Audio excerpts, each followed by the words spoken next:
being on top. So we are going to be here covering that for you. So we hope you will join us. In the meantime, there is a lot more news straight ahead. 10 TV News at 6 begins right now. Tonight, the road to the White House runs through Westerville. 12 Democratic candidates have descended on Otterbein University, and the stakes of this debate couldn't be higher. Bernie Sanders had a heart attack. Elizabeth Warren has, at the very least, caught Joe Biden, and some polls put her ahead of Joe Biden. So, their biggest supporters... Teachers, first of all, shouldn't be having to work 3 jobs to stay afloat. And their biggest critics. They want to give everything away for free, right? Well, does money grow on trees? Have something to say. In just 2 hours, we will see the largest televised presidential debate ever. And that means history is on the line right here in Central Ohio. 10 TV News at 6 starts right now. In a little over 12 months, America will return to the polls to either elect a new president or re-elect President Donald Trump. Tonight, 12 Democrats who want the commander-in-chief's job are all in Central Ohio. And we have team coverage ahead of the 4th Democratic presidential debate. Kevin Landers talking with the crowds forming in Westerville. But we're going to start tonight with Scott Light and Tracy Townsend. It is a big day for Otterbein University, right, guys? It certainly is, and a big day for Ohio because all these candidates are here. And think about this, folks. What has happened since the last debate leading up to tonight? We've had a change in the top in terms Elizabeth Warren is at least a co-leader or maybe the sole leader above Joe Biden now. And you had 78-year-old Bernie Sanders, who is certainly still a top contender at this point. He had a heart attack just a couple of weeks ago. So a lot to get to tonight on that debate stage. And a lot of people here to hear from Bernie Sanders, to hear from Elizabeth Warren, who we just saw is our new front runner, and also people here to hear from some of the other folks who were in this race, that some of the 12 that are rounding out that 12, people who want to hear from those candidates. And so you're seeing kind of a hodgepodge here in Westerville as people come out to have their say and to hear what the candidates have to say. You know, you hear that saying, you know, act like you've been there before. Westerville has been there before because these folks are ready for this. They're not intimidated at all by all these satellite trucks and all the media just, you know, conglomerating here. They love it, and they welcome this attention. I think it's just fantastic for this city and for our state. Yes, and I have to say, Otterbein has done this before on smaller scale in the last 2 presidential elections before, and they have really rolled out the red carpet for the candidates, and I have to say for the media. They've got everything ready so that we can all bring you the great coverage that you deserve. So you'll enjoy that. Let's continue that as we continue our live coverage. With that, that'll do it here at Otterbein. We'll send it back to you, Jerry and Yolanda. All right, great job, friends. Thanks so much. Well, CNN and the New York Times are hosting this debate. And they worked in partnership to transform part of Otterbein's historic campus. Let's take a look at this time-lapse video. And you can see crews working to make the school's Reich Center into a debate stage. A massive operation this was, with all kinds of equipment, lights, seating, sound systems, all hauled into that building and all ready for tonight. Outside the debate arena is what's called the free speech zone. That's right. We saw a little bit of that earlier. People who want to voice their opinions can come and gather. Now, it's on Main Street between Knox and Center Streets. Kevin Landers is there with what people are talking about. Kevin. Well, the topics here in the free speech zone are as varied as the people who have gathered here behind me. Just about a couple of hundred people still here.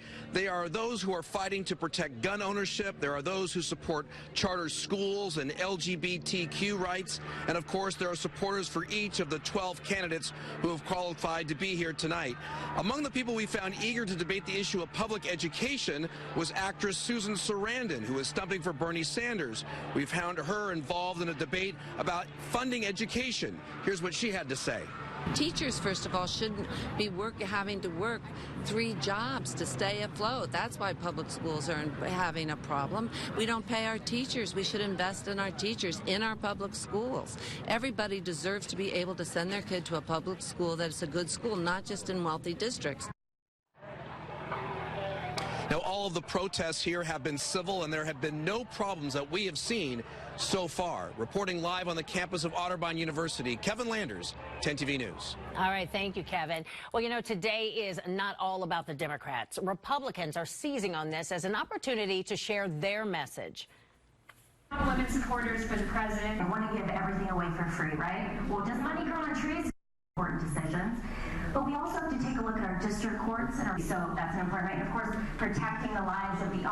But really, what spurred me. The group Women for Trump was asked if we'll see the president visiting Ohio a lot as Ohio becomes more of a purple state, and they said, count on it. We've been covering the story of Edith Espinal for a couple years now. She's an immigrant mother living in sanctuary at a Columbus church to avoid deportation. Well, today she got a visit from one of the candidates. Julian Castro stopped by and spoke with Espinal today. Espinal invited all of the candidates to talk about her fight to stay in the country. What this administration should do is ensure that Edith and individuals like her can stay in the United States. Thank you to Julian Castro to join us to come to hear my story, to come here to show his support, for all the immigrant community. It's not only my case, but it's more than a million people.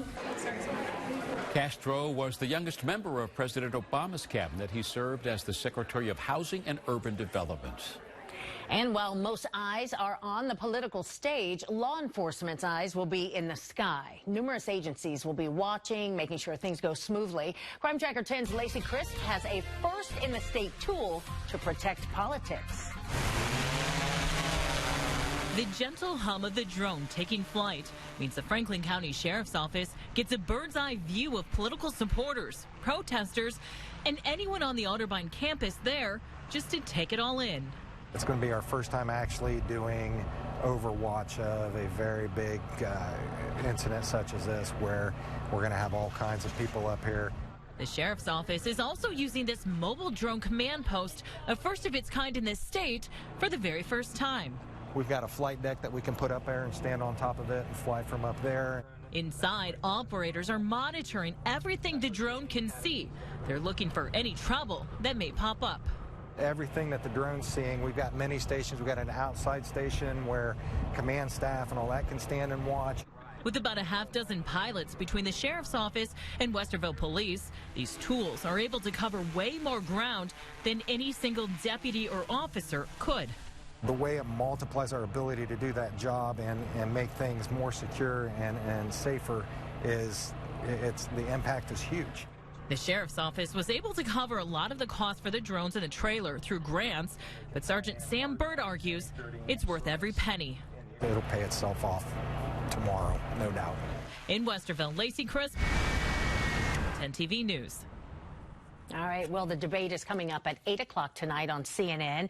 Me, Jerry, Scott, and Tracy will all be back tonight at 11 for a recap and an in-depth analysis. Also, look for our updates online and on our 10 TV News app. Jerry? Well, we have new information tonight on a high-ranking Columbus fire official under criminal investigation.